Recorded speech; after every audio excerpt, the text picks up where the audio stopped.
de Radiodramaturgia, EBC, tem o prazer de apresentar a série Contos no Rádio. Hoje você vai ouvir na série Contos no Rádio, O Homem que Sabia Javanês, de Lima Barreto. Afonso Henrique de Lima Barreto, melhor conhecido como Lima Barreto, nasceu em 1881 no Rio de Janeiro, filho de negros nascidos escravos. Após a abolição da escravatura no Brasil em 1888, o pai trabalhou como tipógrafo e a mãe como professora, o que levou Lima Barreto ao contato íntimo com a arte da palavra. Estudou no Colégio Pedro II e passava as tardes na Biblioteca Nacional. Em seus escritos, alguns com indisfarçáveis traços autobiográficos, há uma crítica bastante forte à sociedade brasileira que considerava preconceituosa e hipócrita. Lima Barreto tratava disso a partir de um estilo absolutamente irônico e com o charme e a elegância daquele início de século XIX que também inventava o samba e o choro. Um desses contos críticos e bem-humorados é o que vocês vão ouvir agora em O Homem que Sabia Javanês. Em uma confeitaria, certa vez, contava ao meu amigo Castro as peças que havia pregado para poder viver. Houve mesmo uma dada ocasião em que fui obrigado a esconder a minha qualidade de bacharel para obter mais confiança dos clientes, que chegavam ao meu escritório à procura, não do bacharel, mas de um feiticeiro e adivinho. Contava eu isso, e meu amigo me ouvia calado, gostando daquela minha conversa vivida, até que me interrompeu a esmo quando esvaziamos os copos. Tens levado uma vida bem engraçada, Castelo. Só assim se pode viver. Isto de uma ocupação única. Sair de casa a certas horas, voltar a outras, aborrece, não achas? Não sei como me tem aguentado lá, no consulado. Cansa-se, mas não é disso que me admiro. O que me admira é que tenhas corrido tantas aventuras aqui, neste Brasil imbecil e burocrático. Qual? Aqui mesmo, meu caro Castro, se podem arranjar belas páginas de vida. Imagina tu que eu já fui professor de javanês. Quando? Aqui? Depois que entrastes para o consulado? Não, antes. E, por sinal, fui nomeado cônsul por isso. Ah, não! Conta lá como foi. Bebes mais cerveja? Bebo. Mandamos buscar mais outra garrafa, enchemos os copos e continuei. Eu vinha chegado havia pouco ao Rio. Estava literalmente na miséria. Vivia fugido de casa de pensão em casa de pensão, sem saber onde e como ganhar dinheiro, quando li no Jornal do Comércio o seguinte anúncio: precisa-se de um professor de língua javanesa.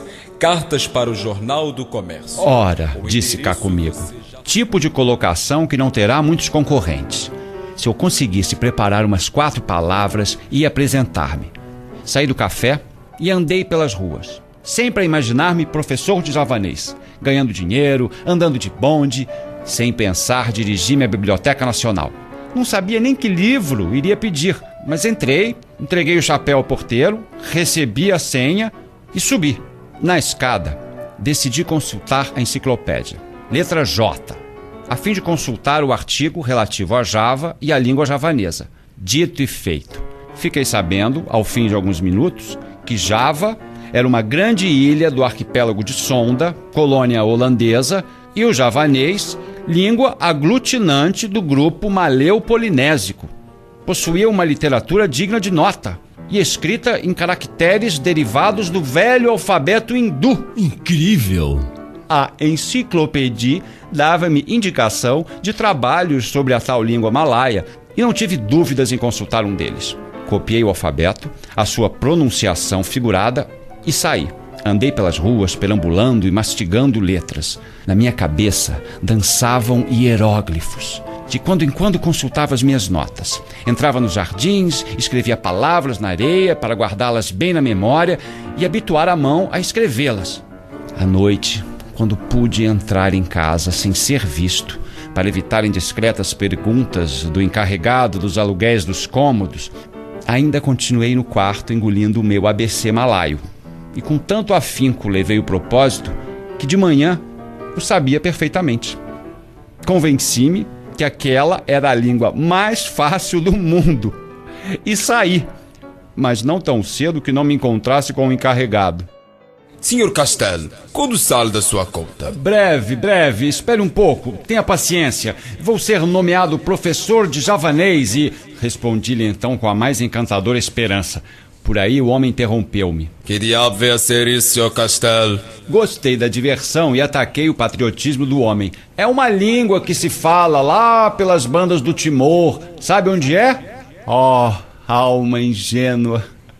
O homem esqueceu-se da minha dívida e disse-me com aquele falar forte dos portugueses. Eu cá por mim não sei bem, mas ouvi dizer que são umas terras que temos lá para os lados de Macau. E o senhor sabe isso, senhor Castelo? Animado com esta saída feliz que me deu o javanês, voltei a procurar o anúncio. Lá estava ele. Resolvi animosamente propor-me ao professorado do idioma oceânico. Redigi a carta, passei pelo jornal e lá a deixei. Em seguida, voltei à biblioteca e continuei os meus estudos de javanês. Não fiz grandes progressos nesse dia. Não sei se por julgar o alfabeto javanês o único saber necessário a um professor de língua malaia, ou se por ter me empenhado mais na bibliografia e história literária do idioma que ia ensinar. Ao cabo de 2 dias, recebia eu uma carta para ir falar ao Dr. Manuel Feliciano Soares Albernaz, barão de Jacuecanga, a Rua Conde de Bonfim, não me recordo bem que número. Neste meio tempo, continuei estudando o meu malaio, isto é, o tal javanês. Além do alfabeto, fiquei sabendo o nome de alguns autores, também perguntar e responder como está o senhor, e 2 ou 3 regras de gramática, lastrado todo esse saber com 20 palavras do léxico. Bem, não imaginas as grandes dificuldades com que lutei para arranjar os 400 réis da viagem. É mais fácil, pode ficar certo, aprender o javanês. Fui a pé. Cheguei suadíssimo. As mangueiras que se perfilavam em alameda diante da casa do doutor me receberam, me acolheram e me reconfortaram com maternal carinho. Toda a minha vida foi o único momento em que cheguei a sentir a simpatia da natureza. Era uma casa enorme que parecia estar deserta. Estava maltratada.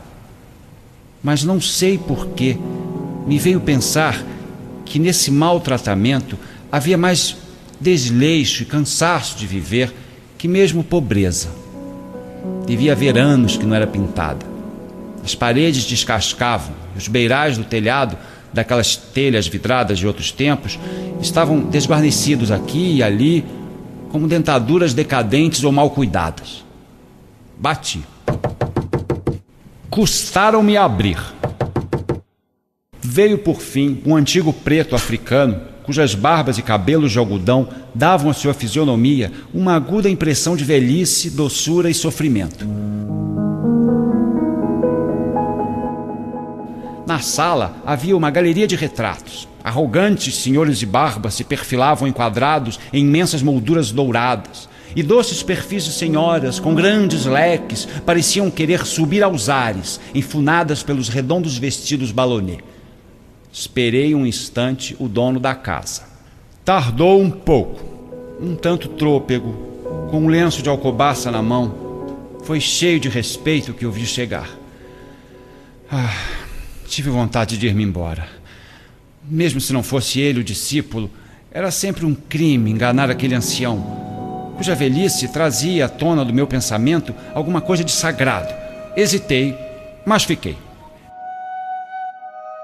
Eu sou o professor de javanês que o senhor disse precisar. Oh, sente-se. O senhor é daqui do Rio? Não, eu sou de Canavieiras. Quê? Como? Fale um pouco alto, que eu sou surdo. Sou de Canavieiras, na Bahia. Onde fez os seus estudos? Em São Salvador. E onde aprendeu o javanês? Indagava-me com aquela teimosia peculiar aos velhos. Não contava com essa pergunta, mas imediatamente arquitetei uma mentira.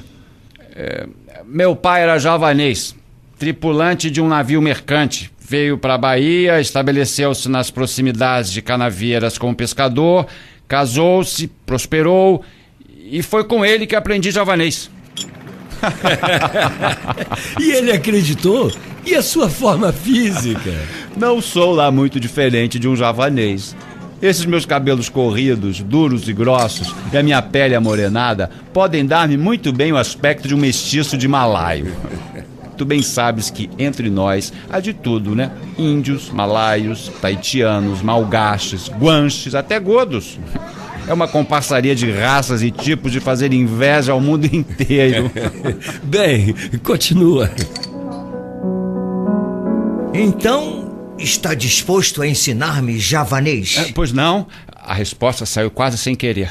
O senhor há de ficar admirado que eu, nesta idade, ainda queira aprender qualquer coisa, mas eu quero Não lhe tenho dizer... que admirar.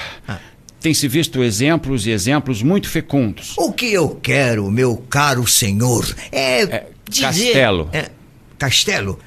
O que eu quero, meu caro senhor Castelo, é cumprir um juramento de família. Não sei se o senhor sabe que eu sou neto do conselheiro Albernaz, aquele que acompanhou Pedro I quando abdicou. Voltando de Londres, trouxe para aqui um livro em língua esquisita a que tinha grande estimação. Fora um hindu ou siamês que lhe dera em Londres em agradecimento, eu não sei a que serviço prestado por meu avô. Ao morrer, meu avô chamou meu pai e lhe disse: Filho, tenho este livro aqui escrito em javanês. Disse-me quem me deu o livro que ele evita desgraças e traz felicidades para quem o tem. Eu não sei nada ao certo. Em todo caso, guarda-o. Mas se queres que o destino que me rogou o sábio oriental se cumpra, faze com que teu filho o entenda, para que sempre a nossa raça seja feliz. Meu pai não acreditou muito na história. Contudo, guardou o livro.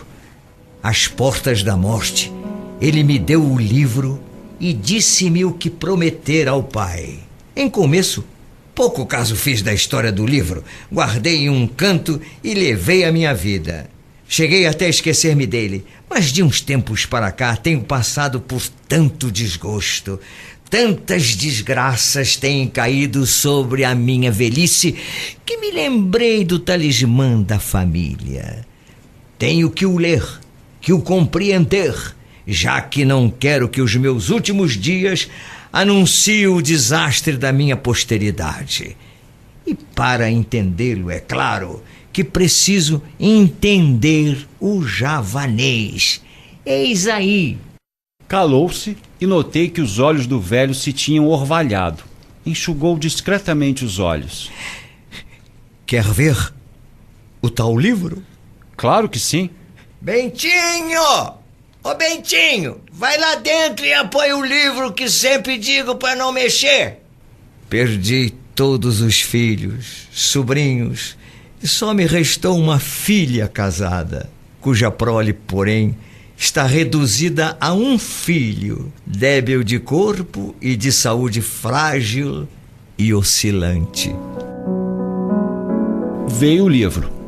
Era um velho calhamaço, um tomo antigo, encadernado em couro, impresso em grandes letras, em um papel amarelado e grosso. Faltava a folha da frente, e por isso não se podia ler a data da impressão.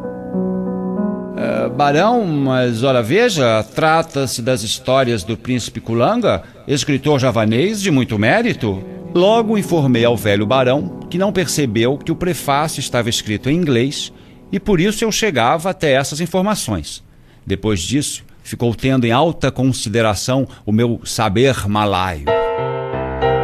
Estive ainda folheando o sumário, a laia de quem sabe magistralmente aquela espécie de língua estranha, até que, afinal, acertamos as condições de preço e de hora, comprometendo-me a fazer com que ele lesse o tal alfarrábio antes de um ano. Dentro em pouco, dava a primeira lição. Mas o velho não foi tão diligente quanto eu. Não conseguia aprender a distinguir e a escrever nem sequer 4 letras. Enfim, com metade do alfabeto, levamos 1 mês. E o senhor barão de Jacuecanga não ficou lá muito senhor da matéria. Aprendia e desaprendia.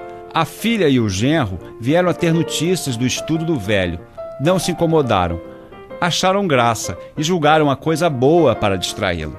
Mas com o que tu vais ficar assombrado, meu caro Castro, é com a admiração que o genro do barão ficou tendo pelo professor de javanês. Que coisa única, um assombro, tão moço. Ah, se eu soubesse javanês, onde estava? O marido de Dona Maria da Glória, assim se chamava a filha do barão, era desembargador, homem relacionado e poderoso, mas não se incomodava em mostrar diante de todo mundo a sua admiração pelo javanês. Por outro lado, o barão estava contentíssimo. Ao fim de 2 meses, desistira da aprendizagem e pedira-me que lhe traduzisse, um dia sim, outro não, um trecho do livro encantado. Basta entendê-lo. Assim evita-se a fadiga do estudo e cumpre-se o encargo. Sabes bem que até hoje nada sei de javanês, mas compus umas histórias bem tolas e impingi-as ao velhote como sendo do livro. Como ele ouvia aquelas bobagens! Ficava estático, como se estivesse a ouvir palavras de um anjo.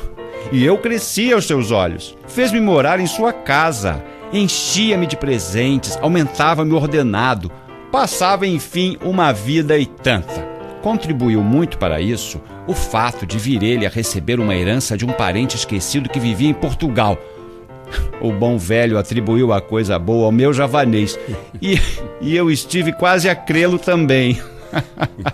Fui perdendo os remorsos, Castro, mas em todo caso, sempre tive medo que me aparecesse pela frente alguém que soubesse o tal idioma malaio. Posso imaginar.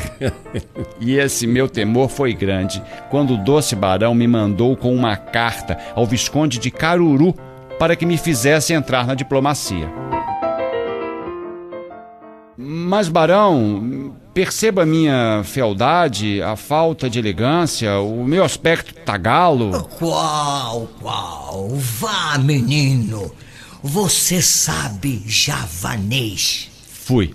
Mandou-me o Visconde para a Secretaria dos Estrangeiros com diversas recomendações. Foi um sucesso. O diretor chamou os chefes de seção. Vejam só um homem que sabe javanês. Imagina, que portento! Se soubesse javanês. Os chefes de seção levaram-me aos oficiais. Um deles me olhou mais com ódio do que com inveja ou admiração. Então sabe javanês?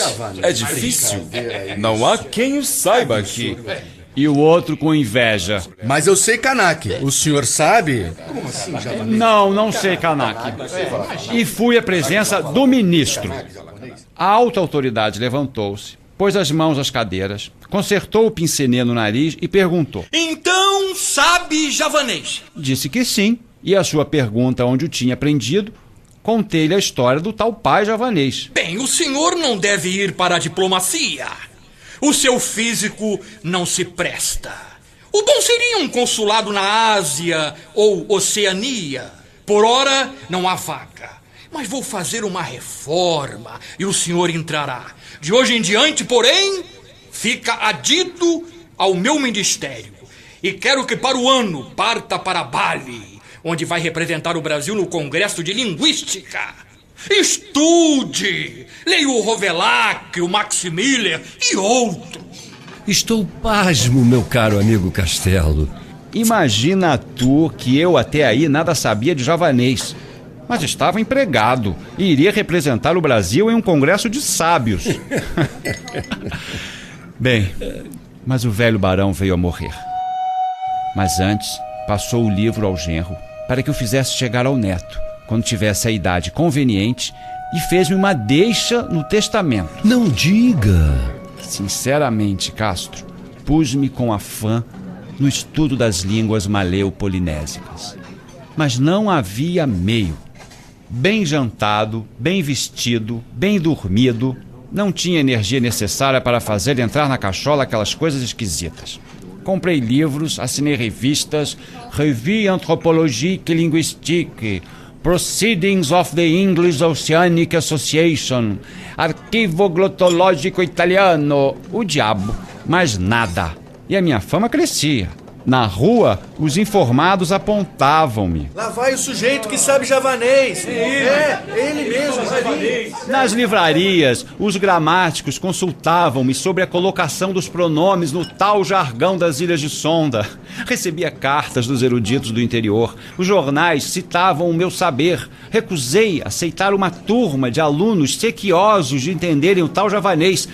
E a convite da redação, escrevi no Jornal do Comércio um artigo de 4 colunas sobre a literatura javanesa antiga e moderna. Como? Se tu nada sabias? Muito simplesmente. Primeiramente, descrevi a ilha de Java com o auxílio de dicionários e umas poucas de geografia. E depois citei a mais não poder. E nunca duvidaram? Nunca. Isto é, uma vez quase fico perdido. A polícia prendeu um sujeito, um marujo, um tipo bronzeado que só falava uma língua esquisita. Chamaram diversos intérpretes, ninguém o entendia. Fui também chamado, com todos os respeitos que a minha sabedoria merecia, naturalmente. Demorei-me em ir, mas fui afinal. O homem já estava solto, graças à intervenção do cônsul holandês, a quem ele se fez compreender com meia dúzia de palavras holandesas. E o tal marujo era mesmo javanês. Uf! Dessa vez foi por um triz, meu amigo. Nem diga. Chegou, enfim, a época do tal Congresso de Sábios. E lá fui para a Europa. Ah, que delícia. Assisti à inauguração e às sessões preparatórias. Escreveram-me na sessão do Tupi-Guarani e eu abalei Paris. Antes, porém, fiz publicar no Mensageiro de Bali o meu retrato, notas biográficas e bibliográficas. Quando voltei, o presidente pediu-me desculpas por me ter dado aquela sessão. Não conhecia os meus trabalhos e julgara que, por ser eu sul-americano brasileiro, me estava naturalmente indicada a sessão do Tupi-Guarani. Aceitei as explicações e até disse que ainda não pude escrever as minhas obras sobre o javanês para lhe mandar, conforme prometi. Acabado o congresso, fiz publicar extratos do artigo do Mensageiro de Bali em Berlim, em Turim e Paris, onde os leitores de minhas obras me ofereceram um banquete presidido pelo senador Gorô. Custou-me toda essa brincadeira, inclusive o banquete que me foi oferecido, cerca de 10.000 francos. Quase toda a herança do crédulo e bom barão de Jacuecanga. Mas não perdi meu tempo, nem meu dinheiro. Passei a ser uma glória nacional. E ao saltar no Cais Farru, recebi uma ovação de todas as classes sociais. E o presidente da República, dias depois, convidava-me para almoçar em sua companhia. Dentro de 6 meses, fui despachado cônsul em Havana, onde estive 6 anos, e para onde voltarei a fim de aperfeiçoar os meus estudos das línguas da Malaia, Melanésia e Polinésia.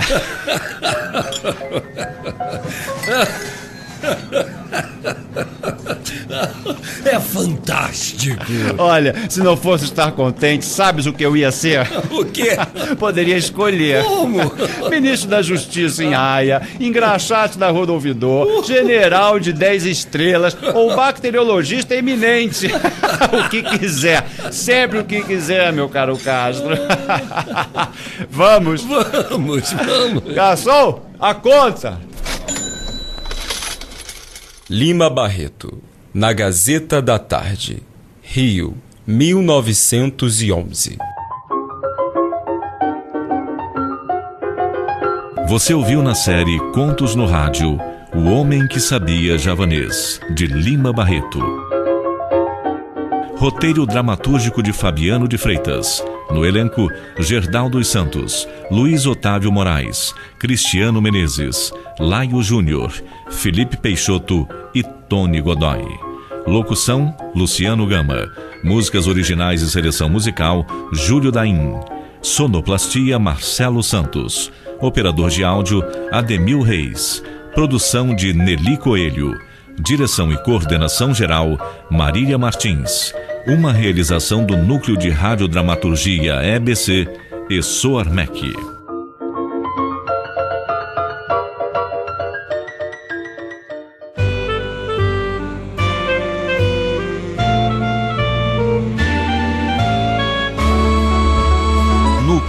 Radiodramaturgia EBC.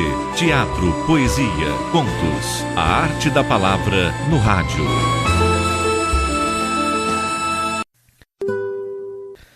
Para ler este conto, acesse www.poeteiro.com.